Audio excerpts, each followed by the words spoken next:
Aujourd'hui, on commence un nouveau chapitre sur l'induction électromagnétique.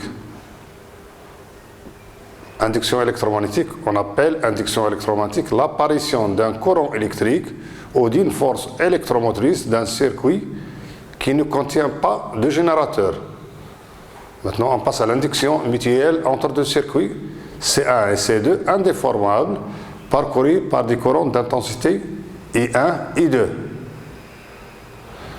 Le premier circuit crée un champ magnétique B1, dont on peut calculer le flux de B1 à travers la surface du circuit 2. Donc Φ1,2 est égal à l'intégrale double de B1 ds2, qui est égal à l'intégrale double de rotationnelle de A1 ds2, qui est égal à l'intégrale simple de A1 dl2. Et l'expression de A1 d'après la loi de Savart est égale à μ1, μ0 I1 sur 4pi, l'intégrale simple dl1 sur R12. On fait entrer l'expression de A dans l'expression de flux et on obtient que Φ1,2 est égal à μ0 I1 sur 4pi, l'intégrale sur C1 et l'intégrale sur C2, dl1, dl2 sur R12. Cette expression est égale à M12 fois le courant. De même, on peut calculer le flux de B2 à travers la surface du circuit 1. Donc, Φ de 1 est égal à l'intégrale double de B2 ds1. On remplace B2 par rotationnel A2 et on obtient que c'est égal à l'intégrale simple de A2 dl1. On met l'expression de A2 dans Φ de 1 et on obtient deux expressions qui sont égales. M de 1 est égal à M12. Bien sûr, les distances sont égales. R de 1, c'est égal à R12. Les termes M12 et M de 1 sont appelés coefficients d'induction mutuelle. Leur unité est le Henry. Elle dépend uniquement que de la forme géométrique des circuits. Les signes des coefficients M12 et M de 1 ne dépendent de l'orientation respective des courants. Maintenant, on passe à l'auto-induction ou bien induction propre. On peut tenter de calculer le flux propre d'un circuit C1 à travers lui-même. Donc, Φ11 est égal à l'intégrale double B1 ds, qui est égal à l'intégrale double rotationnelle de A1 ds, qui est égal à l'intégrale simple A1 dl1. Donc, on montre que Φ1 est égal à L1 I1, où L est le coefficient d'auto-d'induction. Il est exprimé en degrés. L ne dépend que de la forme géométrique du circuit. Il est toujours positif. Maintenant, on passe à la matrice des inductances. Maintenant, nous avons plusieurs circuits, C1, CI, CJ, CN, parcourus respectivement par les courants d'intensité I1, I indice I indice J et I indice N. Donc, nous avons Φi, le flux d'un circuit I à travers les autres. Donc, Φi est égal à la somme de J est égal à 1 jusqu'à N de Φi IJ. Et on remplace Φi IJ par MI JIJ. Donc, la matrice colonne des flux, la voilà, Φ1, Φ2, Φi, Φj jusqu'à Φn. Et la matrice colonne des courants I1, I2, II, IJ et I indice N. Donc l'écriture matricielle, la matrice colonne est égale à la matrice des inductances fois la matrice colonne des courants. Cette matrice, elle est symétrique. Pourquoi? Parce que MIJ est égal à MJI. Et sur la diagonale, on retrouve les inductances propres de L1 jusqu'à L indice N. On passe maintenant à la détermination de l'énergie électromagnétique du circuit. La variation de l'énergie électromagnétique est égale au travail qu'il faut fournir pour déplacer un circuit d'un état 1 à un état 2. Et d'après l'expression du théorème de Maxwell, que la variation de l'énergie électromagnétique est égale au travail est égale à I Φ2 moins Φ1. Donc l'énergie magnétique n'édifie qu'à une constante près. Donc l'énergie magnétique est égale à I Φ plus une constante. On choisit comme origine des énergies l'énergie d'un circuit à l'infini où l'induction est nulle. Donc la constante est égale à 0. Donc l'énergie magnétique est égale à I Φ. énergie magnétique propre d'un circuit. Soit un circuit filiforme parcouru par un courant d'intensité I, on cherche à déterminer l'énergie magnétique propre de ce circuit. Donc l'élément de l'énergie propre est égal à dI fois le flux. Donc est égal à, on remplace le flux par son expression, est égal à LI. Donc l'énergie magnétique du circuit est l'intégrale de 0 à grand I, et LI dI. C'est égal à 1 demi L I au carré. Avec L, c'est l'inductance propre. Et comme phi est égal à LI, l'expression de l'énergie magnétique devient est égal à 1 demi phi fois le courant. Maintenant, on passe à l'énergie magnétique de deux circuits, soit deux circuits filiformes 1 et 2, et voilà. L'énergie magnétique de deux circuits 1 et 2 est égale à l'énergie totale, est égale à l'énergie d'interaction plus l'énergie propre. Donc l'énergie d'interaction de 1 sur 2 est égale à l'énergie d'interaction de 2 sur 1. Donc l'énergie d'interaction de 2 sur 1 est égale à I1 phi de 1. Et l'énergie d'interaction de 1 sur 2 est égale à I2 phi N2. Donc l'énergie magnétique d'interaction est égale à 1 demi, l'énergie est égale à 1 demi W de 1 plus l'énergie magnétique 1 sur 2. Donc l'énergie magnétique d'interaction est égale à 1 demi I1 phi de 1 plus I2 phi N2. Maintenant on passe à la détermination de l'énergie magnétique propre. L'énergie magnétique propre est égale à 1 demi I1 phi A1 plus I2 phi de 2. Donc l'énergie magnétique totale est égale à la somme de l'énergie d'interaction plus l'énergie propre. En écrivant ça dans l'expression totale, que l'énergie magnétique est égale à 1 demi, la somme de I est égale à 2, I1, I fois phi I. Avec phi I est égale à la somme sur J de 1 à 2, phi JI. Généralisation à plusieurs circuits. On a un circuit 1, 2 jusqu'à N, parcouru respectivement par des courants I1, I2 jusqu'à I indice N. L'énergie magnétique totale est. Donc l'énergie magnétique totale est égale à 1 demi somme de sur I de 1 à N, I phi I. Avec phi I est égale à la somme sur J de 1 à N, phi JI. D'une manière générale, voilà l'expression de l'énergie magnétique totale. 1 demi, une sommation sur N et une sommation sur J est égale à I phi JI. Maintenant, on passe à la détermination de l'énergie magnétique volumique. Considérons au sein d'une distribution volumique un type de courant d'intensité DI, et soit phi, le flux traversant ce type de courant qui est assimilable à un courant presque filiforme. Donc l'élément de l'énergie magnétique D indice W indice M est égal à 1 demi DI fois phi. Avec DI est égal à J ds. Donc en calculant le flux est égal à l'intégrale double BDS est égal à l'intégrale double rotationnelle de A ds qui est égal à l'intégrale simple de A dl. Donc on aura l'élément d'énergie magnétique est égal à 1 demi DI, l'intégrale simple de A dl.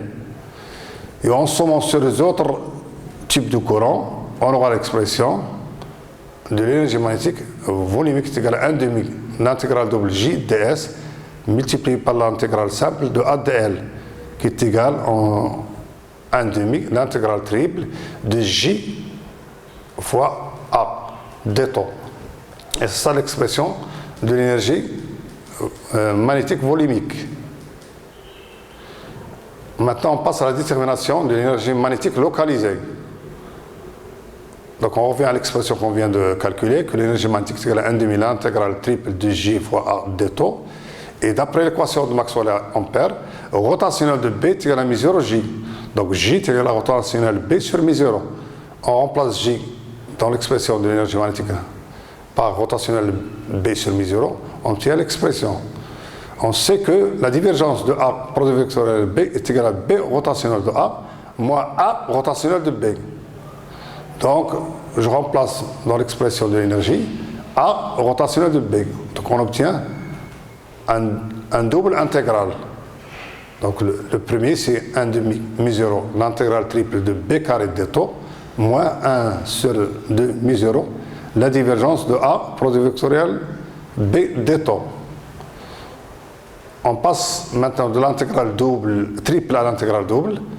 D'après le théorème de Green-Ostrowski, on obtient cette expression que W intégral 1 demi mu0 l'intégrale triple sur B carré de taux moins 1 sur mu0 l'intégrale double de A produit vectoriel B ds.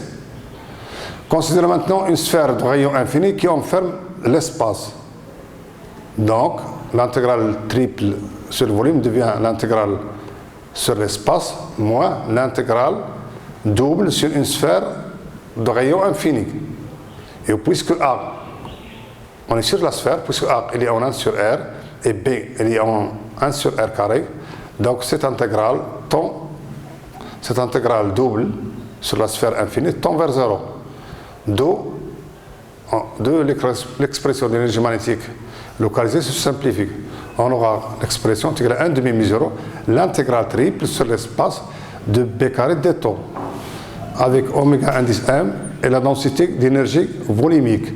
Cette densité d'énergie volumique est égale à B carré sur 2 mu0. Maintenant, on passe à la détermination de la loi de Faraday. Expérience. Nous déplaçons un conducteur AC avec la vitesse V sur deux rails isolants par rapport à un référentiel galiléen où règne un champ magnétique B uniforme. Donc les charges contenues dans le conducteur AC vont être soumises à la force magnétique. Donc les charges positives se dirigent vers A et les charges négatives se dirigent vers C. Tout se passe comme les charges sont soumises à un champ électromoteur E indice M de Lorentz, avec E indice M est égal à V, la vitesse produit vectorielle B. Donc il y aura apparition d'un champ électrique d'origine électrostatique E indice S qui s'oppose au champ électromoteur E indice M. À l'équilibre, le champ électrostatique est égal à moins le champ électromoteur E indice M qui est égal à moins V produit vectoriel B. Donc la force électromotrice est égale. Petit e est égal à la circulation moins E ds dl qui est égal à plus l'intégrale de E indice M dl. Donc on remplace le champ électromoteur par son expression. Nous avons un produit mix, on fait une permutation circulaire et on obtient que la force électromotrice est égale à B multiplié par petit l est égal à C, produit vectoriel B. Pendant le temps d'été, le conducteur se déplace d'une longueur dr est égal à vdt. Il valide l'air ds, vecteur n, normal de la surface, est égal à dr, produit vectoriel petit l. On remplace dr par son expression, est égal à v dt, produit vectoriel l. Or, L, produit vectoriel L, est égal à moins la normale de la surface fois ds sur dt.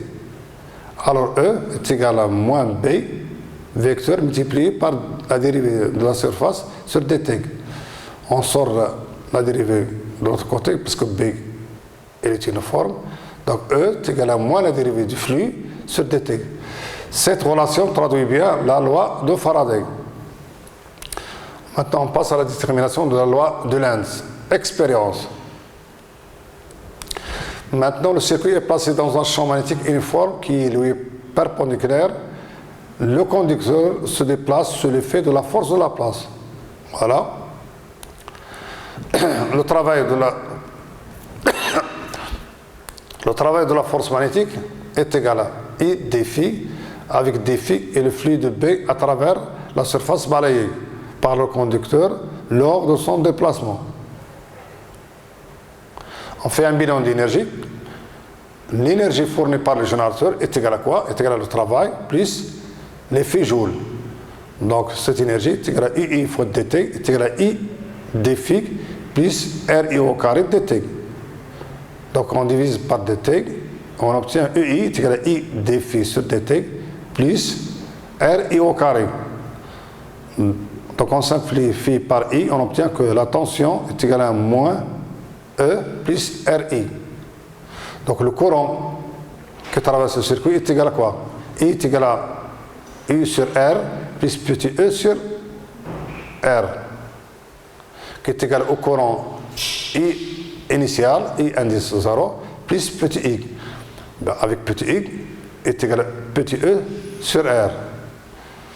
Petit i, c'est le courant induit. Donc, le circuit est siège d'une force électromotrice d'induction de sens tel qu'elle entraîne une diminution de l'intensité du courant. Ce qui fait que grand I est inférieur à I indice 0.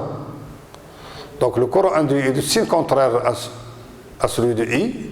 Donc cela est conforme à la loi de Lenz. Maintenant on passe à l'induction de Neumann. Champ électromoteur de Neumann. On place un circuit dans un champ magnétique variable dans le temps. Calculons maintenant le flux. Le flux phi est égal à l'intégrale double B ds. On remplace B par rotationnel de A, donc qui est égal à l'intégrale simple sur le circuit A dl. Et la force électromotrice de Faraday est égale à E, est égale à moins la dérivée de phi sur dt. Est égale à moins l'intégrale de A dl sur dt. Est égale aussi à l'intégrale du champ électromoteur E indice M dl. Donc le champ électromoteur de Neumann est égal, E de indice M est égal à moins la dérivée du potentiel vecteur A sur dt. Donc maintenant on passe à la détermination du champ électromoteur dans le cas général. Maintenant on déplace un circuit dans un champ magnétique variable dans le temps. Dans ce cas, le champ électromoteur est égal à la somme du champ électromoteur de Lorentz et du champ électromoteur de Neumann. Donc le champ électromoteur d'une façon générale est égal à V, la vitesse produit vectorielle B, moins la dérivée du potentiel vecteur sur dt. Maintenant, on passe à la détermination de l'équation de Maxwell-Faraday. Bon, on sait que E, petit e est égal à la circulation du champ électrique E indice I, dl est égal à moins la dérivée de phi sur dt. Avec E indice X, c'est le champ électrique induit. D'après le théorème de Stokes, la circulation de E indice I dl est égale à l'intégrale double de rotationnel E indice I ds. On a aussi que la dérivée de phi par rapport à dt est égale à moins la dérivée de phi sur dt est égale à moins la dérivée de B ds. Voilà. Donc on fait entrer B, la dérivée de temps dans l'intégrale, parce que l'intégrale c'est l'intégrale spatiale. On a droit donc à moins d phi sur dt est égal à moins l'intégrale double de la dérivée de moins b sur dt ds. Et on aura que rotationnel de EI est égal à moins la dérivée de b dt. Autrement dit, une variation du champ magnétique temporaire est une source du champ électrique induit. Ce champ électrique induit s'ajoute au champ électrostatique. Donc, le champ électrostatique, on connaît son expression rotationnelle du champ électrostatique est égal à 0. Plus l'expression que vient de terminer, que rotationnel E indice I est égal à moins la dérivée de B dt. On fait la somme de ces deux champs, le champ électrostatique et le champ induit, et on obtient rotationnel de E est égal à moins la dérivée de B sur dt. Et c'est l'équation de Maxwell-Faraday. Maintenant, on va passer à la détermination du champ électrique en régime variable. D'après l'équation de Maxwell-Faraday, nous avons rotationnel de E est égal à moins la dérivée de B sur dt. Je remplace B par rotationnel de A et J, c'est la dérivée de T de rotationnel de A à un signe moins près. Donc rotationnel de E plus rotationnel de la dérivée de A sur dt est égal à 0. Donc cela implique que rotationnel de E plus la dérivée de A sur dt est égal à 0. Donc, on sait bien que E plus la dérivée de A sur dt sera égal à moins grade de V. Donc le champ électrique en régime variable, c'est égal à E, est égal à moins grade de V, plus la dérivée du potentiel vecteur sur dt. Qu'est-ce que c'est les courants de Foucault? Donc, on va établir ces courants de Foucault dans une induction d'une pièce métallique. Lorsqu'une pièce métallique est placée dans un champ magnétique variable, variable dans le temps bien sûr, des courants induits apparaissent. On les appelle courants de Foucault. Ces courants de Foucault entraînent une dissipation d'énergie par effet Joule. Dans les forts inductions, l'échauffement est obtenu en provoquant l'apparition des courants de Foucault dans une pièce métallique. Maintenant, on passe aux applications des phénomènes d'induction. Les phénomènes d'induction électromagnétique sont très utilisés dans l'électrotechnique pour la production d'électricité. On commence par le transformateur parfait. Le transformateur est un appareil très important pour la distribution de l'électricité. Un transformateur parfait est constitué de deux bobines. La première comporte N1 spire et la deuxième comporte N2 spire. Voilà le schéma d'un transformateur parfait. Donc la tension U1 est égale à RI1 moins E1. Et la tension U2 sur le secondaire est égale à R2, I2 moins E2. Et puisque les résistances d'enroulement sont faibles, donc R1 et R2 sont presque nulles. Donc on écrit l'expression du flux. Le flux Φ1 est égal à le flux propre plus le flux d'induction entre le primaire et le secondaire. Donc Φ1 est égal à L1 I1, M I2 et Φ2 est égal à L2 I2 plus M I1. Pourquoi? Parce que M sont les coefficients d'inductance mutuelle sont égales à M1 2 est égal à M2 1. Donc on les représente ici par M. Donc la tension U1 est égale à la force électromotrice qui apparaît dans le circuit 1, est égal à E1 moins E1 qui est égal à la dérivée de Φ1 dt. Et I2 est égal à moins E2 qui est égal aussi à la dérivée de Φ2 dt.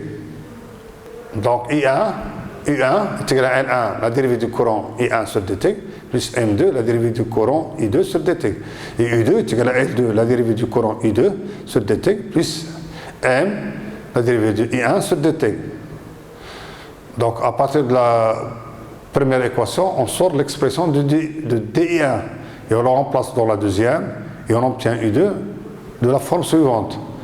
Le dernier terme où il y a L2 moins M1 est égal à M carré sur L1, ça peut être nul. On définit le coefficient de couplage K est égal à M sur la racine carrée de L1 L2. Si K est égal à 1, on dit que le couplage est parfait. Donc M carré est égal à L1 fois L2. Donc le dernier terme de l'expression de U2, il va s'annuler dans le cas d'un transformateur parfait. Donc on aura un couplage parfait. Donc pour le couplage parfait, M carré est égal à L1 L2. Donc L2 est égal à M carré sur L1. Donc le circuit 2 est ouvert, donc le courant I2 est égal à 0. Donc j'en déduis que U2 est égal à M sur L1 U1. Donc les expressions des flux se simplifient. Φ1 est égal à L1 I1 et Φ2 est égal à M I1. Pourquoi? Parce que le courant I2 est égal à 0.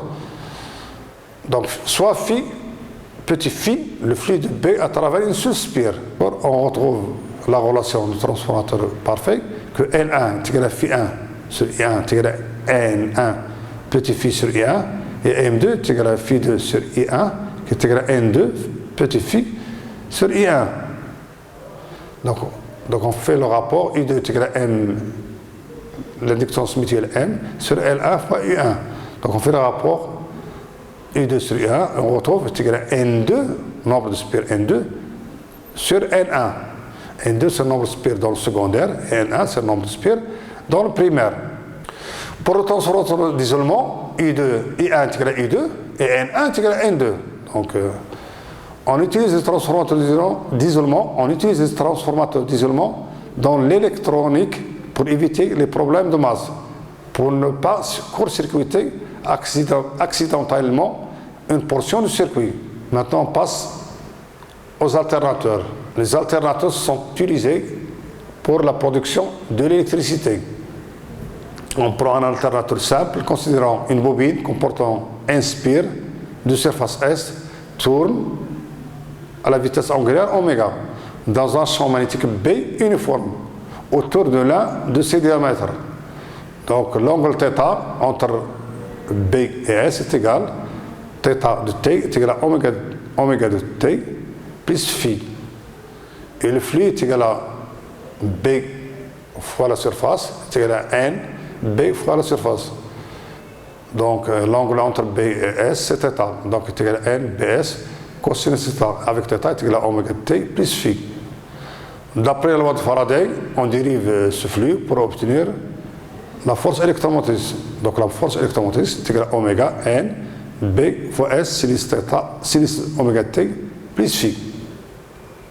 Pour les alternateurs de puissance ont un bobinage enroulé sur une carcasse en fer d'eau.